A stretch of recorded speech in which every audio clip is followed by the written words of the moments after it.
Alam niyo ba tong subdivision natin? Dati tong sementeryo daw. Pero nagsisilabasan lang daw sila pagsapit ng November 1, saktong alas 12 ng madaling araw. Una, magpapatay sindi daw yung ilaw. Tapos, may tatawag sa cellphone, tapos walang sasagot. May kakatok daw sa pintuan ng 3 beses.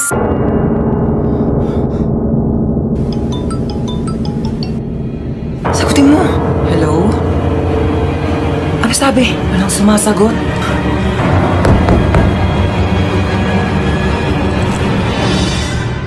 Bakit pawis na pawis kayo? Napakwento lang po kami ng nakakatakot. Matulog na kayo. Apo.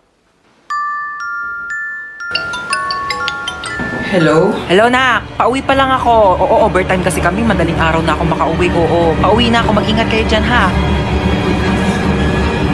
Sa mga kapatid ko.